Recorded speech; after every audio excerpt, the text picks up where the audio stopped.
Si te parece, te presento y después ya se te libre de compartir pantalla o lo que necesites hacer. Fenomenal. Lula lleva 20 años trabajando en el lado de la experiencia de usuario y 22 dando clase, dirigiendo másters y posgrados también de experiencia de usuario. En 2014 creaste junto con otras personas Experience Fighters, que también era... No llegué a ir nunca. Por Bueno, mucha rabia. realmente fue una locura. Sí, no, sí, ya viendo montar esto, ya me imagino lo que debe ser montar el Experience Fighters, que además es en vivo. Y además también eres partner fundadora de Diga 33 y estás estudiando, además de todo esto, tercero de psicología en la UOC. Sí. ¿Cómo lo haces? Además de tener 3 hijos, el perro. ¿Cómo? Bueno, yo soy TDAH. Vale, pues entonces ya está. Soy TDAH diagnosticada, entonces he conseguido reconducir esto. Hostia, pues genial, ¿eh? Porque Sí. telita. Pues nada, te dejo aquí con la charla. Perfecto, pues voy a compartir pantalla. Vamos a ver.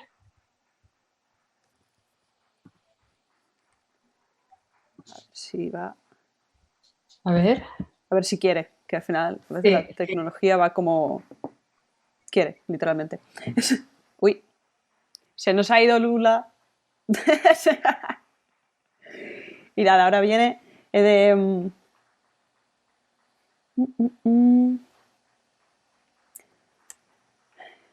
Aprovechando mientras viene, se vuelve a conectar Lula, que entiendo que Zoom ha decidido que no funcionaba. Hasta ahora, ¿cuál es la charla que más os ha gustado? Porque tengo como curiosidad para saberlo. Y a ver, que vuelva a entrar Lula.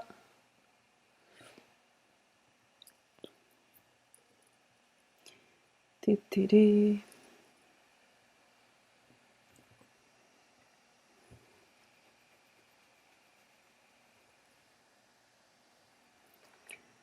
Hola.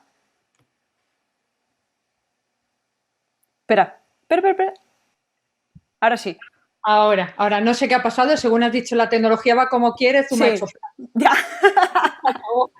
Yo bastante está aguantando todo, que son 5 horas ya, ¿eh? No te Vale, pues voy a preocupes. pasar a compartir pantalla. Vale. Vale, ahora sí. Pues Vale. todo tuyo, Lula. Muy bien, en primer lugar os quiero dar las gracias a todos por estar aguantando aquí, que son muchas horas y que, bueno, está estupendo que nos deis la oportunidad de charlar un poquito y de enseñaros algunas cosas que sabemos o que creemos que sabemos con ese síndrome del impostor que todos vestimos tan bueno, ¿no?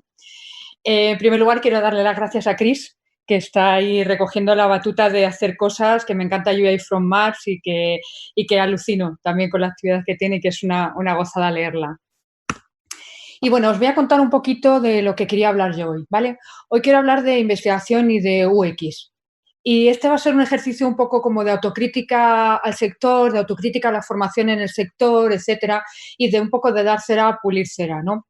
Entonces, querría hablar de 3 problemas que ocurren principalmente en esto que nosotros hacemos de investigar, ¿vale? En todos estos años que llevo trabajando para clientes, que desde el 2007 que monté Diga 33 son unos cuantos, y que a veces nos hemos encontrado con que nos pedían investigaciones, otras veces nos hemos encontrado con que el cliente nos traía investigaciones, otras más nos hemos encontrado con que en ese momento pues investigábamos con alguien, ocurrían cosas, ¿no?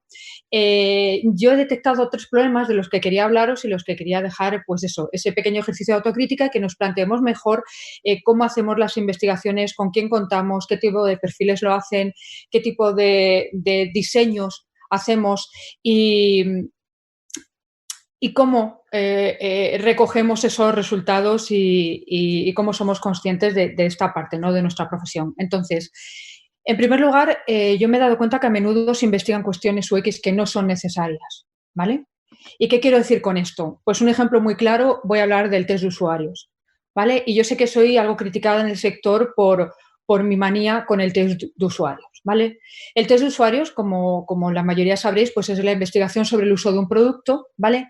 Muchas veces se hace fuera de contexto, se hace en un laboratorio.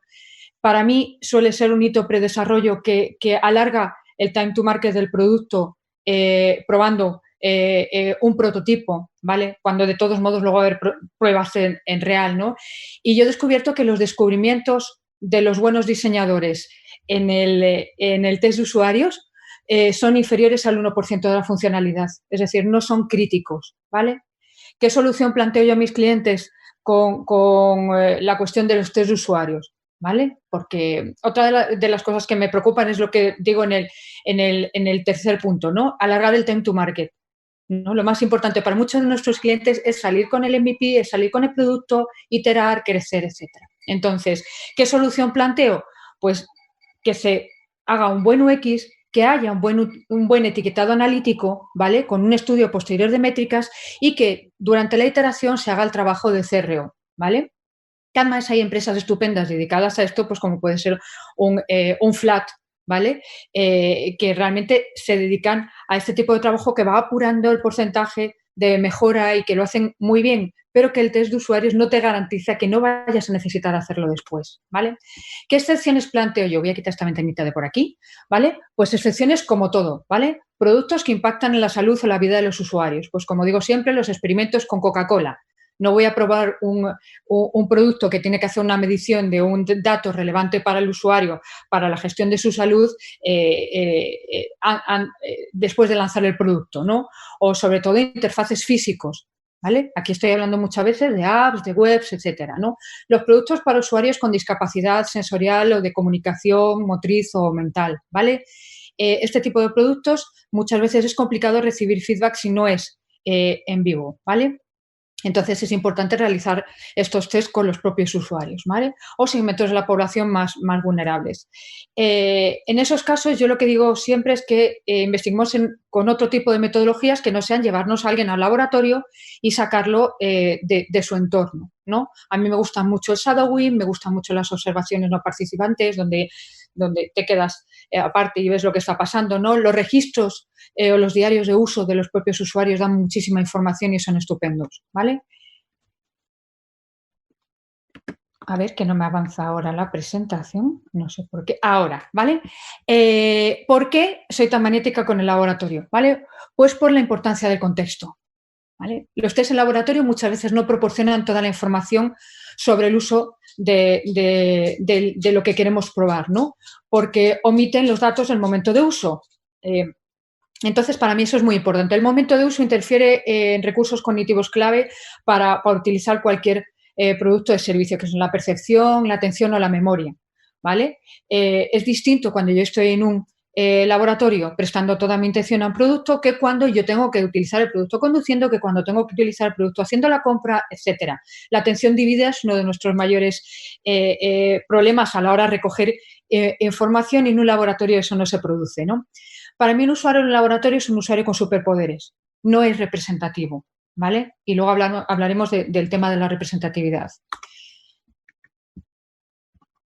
Bien, entonces, para mí un buen diseño debe soportar un heurístico sin grandes dificultades antes de necesitar un test de usuario, ¿no? Entonces, ¿por qué se hacen tantos test de usuario? ¿Por qué nos llegan tantas RFPs donde dice test de usuario? Pues porque a menudo el test de usuario se utiliza como protección para las malas decisiones de diseño. Es como un paracaídas, ¿vale? Entonces, alguien siempre puede decir que N usuarios dijeron que todo estaba bien y por eso lanzamos el producto, ¿vale?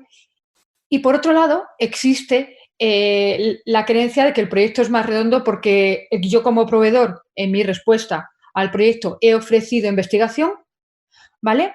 O que el cliente ha invertido en investigación. Y resulta que un test de usuarios, o el tipo de test de usuarios desde un eye tracking, etcétera, son muy vistosos. Entonces, se utilizan como medida como argumentario de venta incluso, ¿no? Como argumentario de contratación o como argumentario de defensa. El segundo punto del que quería hablar, ¿vale? Conflictivo en la investigación en nuestro sector, es que no se investigan las cosas importantes, ¿vale? Esto no ocurre siempre, ¿vale? Pero a menudo ocurre. Las que hacen que un proyecto triunfe o muera. Y es que el UX no es solo interfaz, ¿vale? Para mí, a día de hoy, creo que la buena experiencia de usuario es mucho más cuestión de costumbres, de la confianza del usuario, la confianza en tu producto, en tu servicio, en tu marca y de la confianza en sí mismo, que esto es muy importante. Creencias, actitudes y patrones mentales que ya tenemos preconcebidos como personas, ¿no? Eso y que, por otro lado, a menudo elegimos mal los problemas a investigar y las hipótesis que debíamos probar o falsar cuando estamos investigando, que esto es muy importante. Y claro, tampoco, aquí también quiero romper una lanza, ¿no? Que es que los problemas más importantes, ¿vale? Son los más difíciles de investigar. Entonces, muchas veces necesitan recursos externos, empresas externas de investigación y no le puedes tirar al equipo de UX la tarea de investigar ciertos problemas, ¿no? Por ejemplo, voy a poner un ejemplo y voy a trabajar un ejemplo en el que voy a dar a grandes rasgos, ¿vale? Una idea de cómo o de qué problemas o qué hipótesis sería interesante trabajar en una investigación, ¿vale? Por ejemplo, una aplicación de control del COVID-19, ¿vale? Donde yo quisiera conseguir del usuario los siguientes datos. Pues el control de contagio, si eres positivo, eres posible contagiado o no positivo. El control de salud de los que ya sé que son positivos, como los síntomas, la gravedad de los mismos, y ese control de contacto con positivos, ¿vale? Para saber esta posibilidad que decíamos aquí de posible no contagiado. ¿Qué información querría yo obtener como usuario? Por ejemplo, que la cuarentena, ¿vale? Si yo tengo que estar en cuarentena o no, si esto se hiciera bien y todos tuviéramos una aplicación, sabríamos qué personas tienen que estar en cuarentena y cuáles pueden circular libremente porque no son un peligro para nadie, ¿no? ¿Qué centro de salud y el manejo de urgencias, dónde tengo que ir porque hay menos afluencia de público, de pacientes en ese momento, está menos saturado, si tengo que ir o no al centro de salud, etcétera, ¿no? Y las noticias oficiales y los últimos datos. Con la cantidad de posverdades y cuñadismo que se maneja en esta crisis, es súper importante que haya medios que nos den las noticias oficiales, ¿no?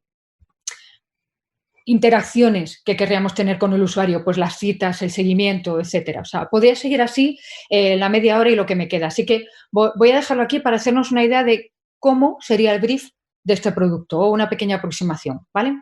Entonces, para este brief, ¿yo qué permisos tendría que obtener de nuestro usuario? Que esto es súper importante para lo que hablamos antes, los patrones de creencias y la actitud hacia el producto.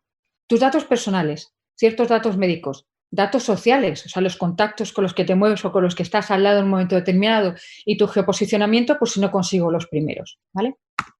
Entonces, pregunta lanzada al aire. ¿Consideráis que las preocupaciones de los usuarios a la hora de usar esta aplicación con este brief de control de COVID serían las mismas para todos ellos? Vamos a poner 3 ejemplos, ¿vale? Por ejemplo, una persona mayor o de tercera edad. ¿Cuáles serán las preguntas que nos vamos a encontrar? Pues, ¿qué demonios es un login? ¿Cómo hablo con mi centro de salud? Porque yo lo que hago es ir a mi centro de salud, ¿no? ¿Qué pone aquí? No me acuerdo de mi DNI. ¿Qué haga qué ahora? ¿Estoy contagiada o no? ¿He hecho bien el proceso? ¿No lo he hecho bien? ¿Vale? No puedo poner mi fecha de nacimiento, pues porque nací en el año 52 y resulta que tengo que recorrer el scroll entero, ¿no? O no puedo pulsar este botón tan pequeño. Vamos a tener problemas de accesibilidad, de interacción, de ajustes que están dentro de toda la experiencia, ¿no? Vamos a ver otro tipo de usuario, ¿no? Un usuario, por ejemplo, de mi edad, ¿vale? Pues a mí me gustaría saber quién va a manejar estos datos que estoy aportando, ¿vale? ¿Cuál es la información más veraz? Si es necesaria de verdad mi información personal, ¿qué está diciendo la ley al respecto de las cosas? ¿Cómo ayuda esto a mis padres? ¿Cómo ayuda esto a mis mayores? Porque yo siempre pienso, bueno, esta aplicación está guay para mí, pero a lo mejor no está tan bien para mi abuela o para mi padre, ¿no? ¿Cómo evito el contagio? ¿Cómo lo evito de verdad? ¿Vale? ¿Estoy contagiado o no? Y luego, este concepto que va a tener en la cabeza esta persona, esta creencia, si no lo usa todo el mundo no sirve de nada. Lo cual es cierto, ¿vale? Veamos un tercer tipo de usuario, ¿vale? La gente joven, que ese saco es, ya lo sé, es terrible, ¿no? La gente joven, hay muchísimos clústeres de gente joven, pero pongamos un ejemplo. ¿Qué le preocupa a esta persona? Pues que quiere seguir saliendo con sus amigos, que a la gente joven no le afecta, entonces que puede seguir saliendo, ¿no? Si esta app me consume más batería, ¿que haga qué? O sea, ¿qué tengo que hacer? ¿Por qué os tengo que dar esta información? A mí no me controla nadie. ¿Vale? ¿Cuánto es la multa si me pillan? No estoy contagiado. O ese tema social, ¿no? De paso de que nadie sepa si estoy contagiado. Entonces, si yo tuviera el objetivo de mantener al porcentaje máximo posible de la población, ¿vale? Controlada por esta aplicación, o mejor, autocontrolándose con esta aplicación de forma voluntaria tanto el estado de salud como sus relaciones sociales, ¿vale? En términos de contagio, debería preguntarme cuáles son las hipótesis que tengo que probar con una investigación, ¿vale? Por ejemplo, para cada uno de los perfiles vamos a elegir un problema, ¿vale? Y esto es muy relevante porque ese problema va a ser el core del diseño de mi aplicación, ¿vale? Con la tercera edad, para mí, la pregunta principal, el problema más relevante es ¿cómo podemos cuidar de ti? ¿Por qué? Porque son los mayores perjudicados en esta crisis, ¿vale? Entonces, el problema que tiene esta persona con una aplicación de este tipo es un problema de costumbre, de confianza y de habilidades de relación con la tecnología. Entonces, este perfil de usuario no va a estar acostumbrado a utilizar medios digitales para recibir ayuda. No obstante, como esta es la única posibilidad que tiene en este momento, mi hipótesis es que hay un rango amplio de edad en que este servicio es posible, siempre y cuando haya un buen onboarding, ¿vale? Se implica a los cuidadores para subir el rango máximo de edad educando. Es decir, si yo tengo personas hasta 60 que se manejan solas, fenomenal, pero me encantaría tenerlas hasta 65, hasta 70. ¿Cómo puedo hacer un proceso de acompañamiento? Y eso es una hipótesis, ¿vale? No puedo plantear esto como un hecho. No, es solo una hipótesis, tengo que testarla, ¿vale? Y debería testarla y ver si es cierta. Entonces, este es el comienzo de una investigación, hipótesis. No el comienzo de un diseño, es el comienzo de una investigación. No se debe diseñar sobre hipótesis. Vamos al siguiente. Si sobre este perfil de usuario escojo el problema, ¿cómo podríamos mantenerte informado? ¿Vale? Porque es muy relevante, ¿vale? Para este perfil. Este perfil, el problema de aproximación que va a tener a nuestra aplicación va a ser de confianza, ¿vale? Y de creencias respecto a sus datos, a su seguridad, a cómo los comparten. Entonces, nuestra hipótesis es que un servicio que informe de forma oficial sobre las opciones de las personas adultas que están en cuarentena, ¿vale? Sería bien recibido. Entonces, ¿yo qué exploraría como investigadora? Pues, primero, si esta hipótesis es cierta, ¿vale? Y cuáles serían los contenidos clave en los que querrían estar informados, ¿vale? ¿Cuál es el uso de los datos recabados por la app? Creo que esto va a ser importante para ellos, la evolución de la enfermedad, qué está pasando, en qué parte del pico estamos de verdad, no en el que dicen los 70.000 medios que se comunican y los 200 millones de blogs, las normas y la legislación, las últimas decisiones del gobierno y la oportunidad para estar activo, para colaborar, ¿no? Para ser voluntario, para hacer donaciones, para hacer impresiones con impresoras en 3D, para coser mascarillas, etcétera, ¿vale? Y aquí tengo mi tercer tipo de usuario para el cual os voy a plantear para mí el problema clave es cómo puedo concienciarte. ¿Cómo podemos concienciaros para que utilicéis esta aplicación y no saltéis de ella? O sea, ¿cómo lo puedo hacer sin poner multas, ¿vale? Sin entrar en un tema sancionador, ¿vale? Entonces, el problema que tenemos con este usuario es de creencias y de actitud, ¿vale? Sus creencias no admiten que esta persona pueda ponerse enferma o pueda ponerse muy enferma por esto. De hecho, creen que son invulnerables, ¿vale? Y por otro lado, la actitud es que son más individualistas, ¿vale? Mi hipótesis es que no hay una forma en que podamos generar adherencia real por parte de este segmento de la población, ¿vale? Es decir, lo que hablamos, ¿no? Esa sensación de invulnerabilidad, perdonad, el individualismo, ¿vale? Y sobre todo la necesidad de aprobación social que mueve a este tipo de usuario, ¿vale? Hace muy difícil que sea posible que acepten un tipo de control de este tipo voluntariamente, ¿no? Entonces, habría que investigar si esta hipótesis es cierta y explorar hasta qué punto podemos obtener otros compromisos, ¿vale? Y ahí deberíamos explorar qué impacto tiene la obligatoriedad de uso y las sanciones, ¿vale? Y si eso va a ser positivo o negativo, ¿vale? Bien, con ese ejemplo os quería poner en las manos el hecho de que antes de diseñar, ¿vale? Hay que buscar un problema, ¿vale? Presentar unas hipótesis limitadas, ¿vale? Y testarlas, ¿vale? Entonces, el tercer punto, la tercera clave que yo he visto, ¿vale? Es que no se investiga bien en muchos casos en UX, ¿vale? Y esto me fastidia porque parece que nos hemos quedado un poco con el comodín del tema de los test de guerrilla para investigar rápido, pero muchas veces tienen poca fiabilidad y su validez es muy cuestionable, ¿vale? Entonces, es en el proceso de planificación y de ejecución de la investigación donde se producen el mayor número de errores. Y yo voy a hablar de 3 errores, ¿vale? Para que para que los tengáis en la cabeza, ¿vale? En primer lugar, el diseño de la investigación, ¿vale? Elegir el método correcto y no el que el cliente puede pagar, que esto es muy importante, o sea, es el error este de investigar para decir que se ha investigado. Entonces, mejor no investiguéis, porque una investigación incorrecta, con unas conclusiones incorrectas y con unos datos que no son generalizables, ¿vale? Que yo luego no puedo extrapolar, me puede dar una información con la cual yo voy a diseñar mal. Y esto es súper importante, ¿no? Entonces, ¿qué metodologías debo utilizar? ¿Cualitativas o cuantitativas? Pues Vanessa Ullstein, que es nuestra investigadora en Día 33, que colabora con nosotros desde hace años y una gran profesora de investigación, lo deja siempre bien claro, ¿no? Cualitativas para descubrir, busco el significado de algo, o sea, que es directa con la persona, trato de captar la subjetividad, ¿vale? Y cuantitativas para confirmar, que los significados son compartidos. Es decir, a nosotros muchas veces no nos interesa lo que piensa una persona. Sí nos puede dar pistas para innovar, para tirar del hilo y para buscar, pero luego yo tendré que chequear que esa pista, ¿vale?, va a ser válida de forma universal para mucha gente. Por lo tanto, luego tendré que utilizar metodologías cuantitativas para confirmar. Y estas son indirectas y lo que buscamos es la objetividad de la información, ¿vale? Actitudinales o comportamentales. Esta es la otra división de las metodologías de investigación, ¿vale?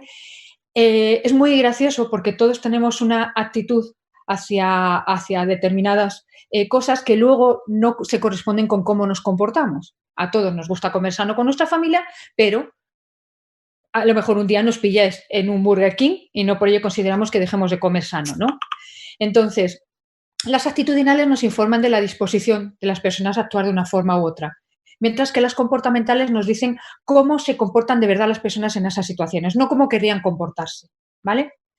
Aquí os voy a dejar, cuando suba la presentación, un mapita que a mí siempre me ha servido mucho, ¿vale? Desde hace muchos años, para ver cuáles son todos los tipos de investigación con usuario, qué métodos hay según estos dos ejes, ¿vale? Comportamental, actitudinal y cuantitativo versus cualitativo. Vale. El segundo error, la calidad de la muestra. Este es muy, muy clave, ¿vale? A menudo las investigaciones que se realizan se hacen con los usuarios que el cliente nos pasa, porque son los que nos puede pasar, o con los que tenemos a mano. Y debemos tener claro que no todas las muestras son válidas, ¿vale? Y que no todas son representativas de la mayoría, o sea, universales. Entonces, si queremos generalizar unos resultados de la investigación, no podemos hablar de lo que nos han dicho 6 usuarios que eran los clientes, que eran amigos del director de tal departamento, que es el que nos los ha pasado. Esto es muy importante, hay que filtrar las muestras y las muestras deben ser representativas, ¿vale? Entonces, por ejemplo, si yo quiero hacer una encuesta sobre la actitud de los jóvenes hacia una app de control de COVID, ¿vale? Eso de los jóvenes, como os decía antes, es una locura. O sea, ¿qué jóvenes? ¿Qué rango de edad? Porque una persona con 14 años es joven y una con 35 también. Y una con 45 también.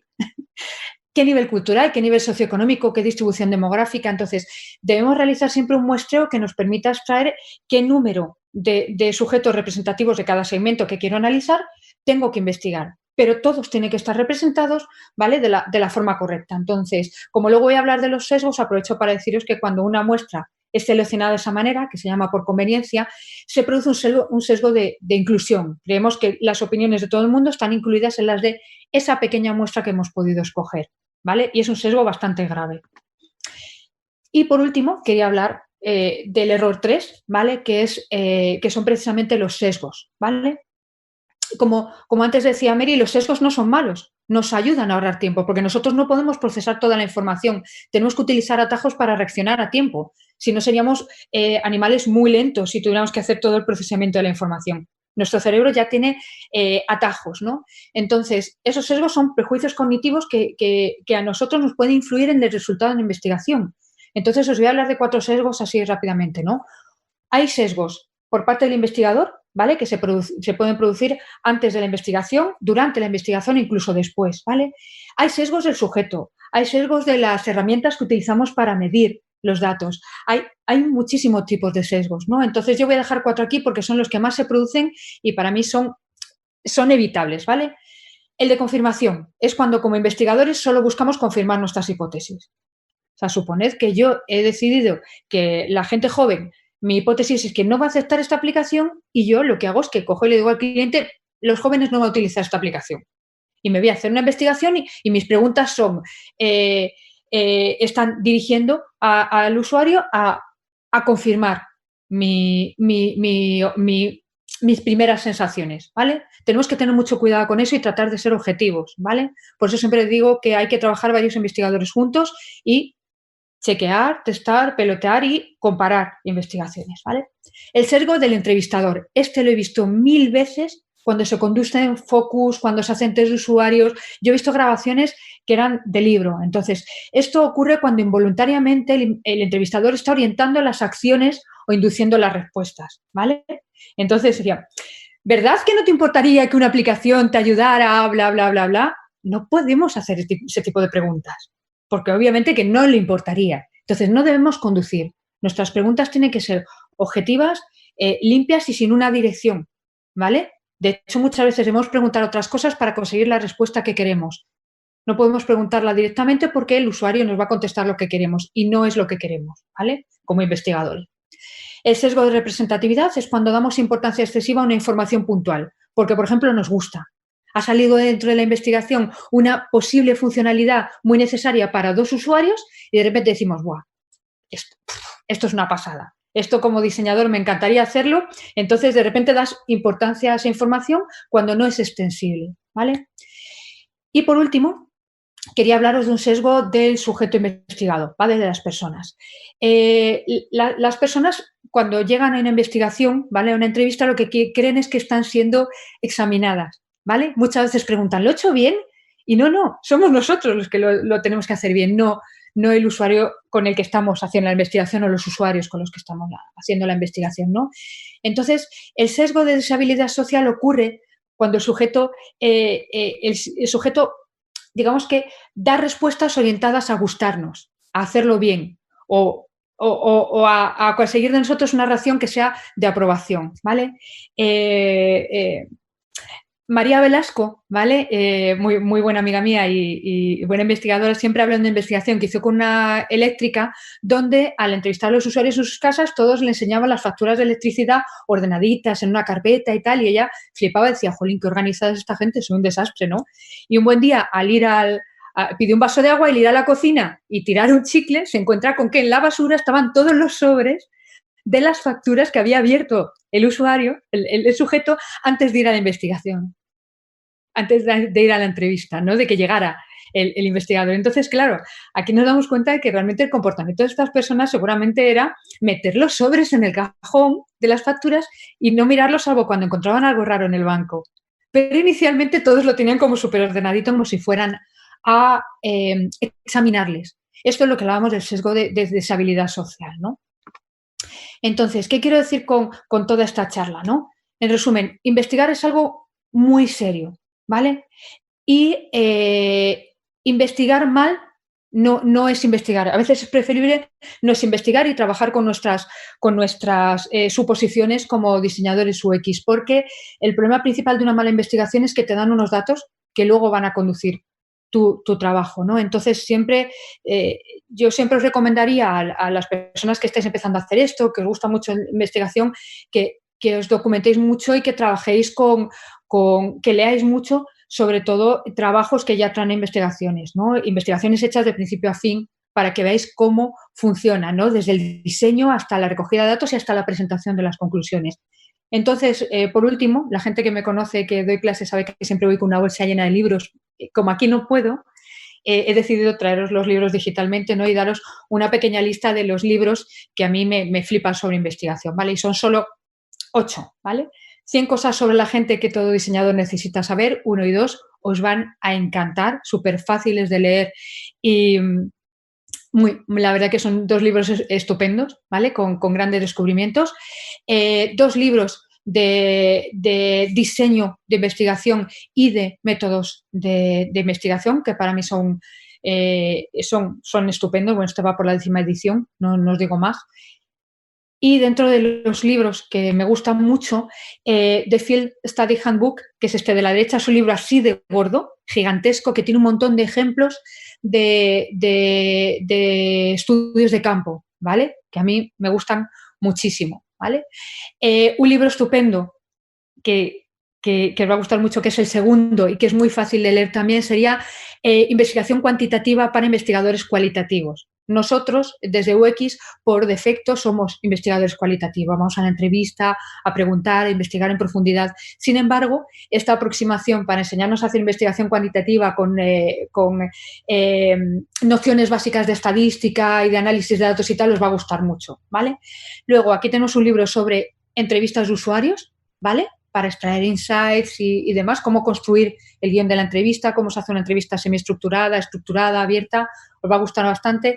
Y por último, el tercero, que a mí me sirvió mucho para un proyecto que hice, es cómo entrevistar a niños y a gente joven para investigación, ¿no? Y estos son los 8 libros que quería compartir con vosotros y que dejaré luego subida la presentación, se la pasaré a Cris para que la suba, ¿vale? He ido muy rápido, pero bueno, tenía 33 diapositivas, que es mi número, y no podía, no quería perderme ninguna, ¿vale? Y ni comerme tiempo de mis compañeros después. Entonces, muchas gracias a todos y nada, abierto para preguntas.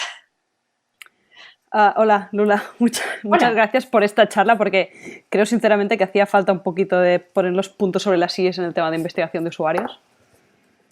Y se agradece mucho este tipo de charlas, la verdad. Y ahora has acabado y me has generado a mí una pregunta. ¿Son siempre 33 diapositivas? ¿Las diapositivas? Sí. Lo intento desde hace mucho, porque no creo en la documentación al peso, sí. Entonces suelo intentarlo. Tiene su aquel. Es que me ha alucinado, me he quedado en plan, hostias, 33 clavadas. Vale, pues hay como muchas preguntas, ya las verás en el chat de Twitch, pero te voy a hacer una. Sí. Que está más relacionada con todo lo que has explicado. Has hablado de una aplicación para el COVID y preguntaban qué técnicas usarías para validar las hipótesis que habías planteado. Pues vamos a ver, de las técnicas que yo utilizaría, ¿vale? En este caso, ¿vale? Yo creo que a ver, es una aplicación de uso masivo. Si no es masivo, no funciona. O sea, si no la usa todo el mundo, es verdad que tiene que haber un porcentaje tan amplio de la población que si no se usa, no funciona. Entonces, es cierto que la investigación tiene que ir de la misma forma. Entonces, yo lo que haría sería algunas entrevistas, ¿vale? Y luego muchas encuestas.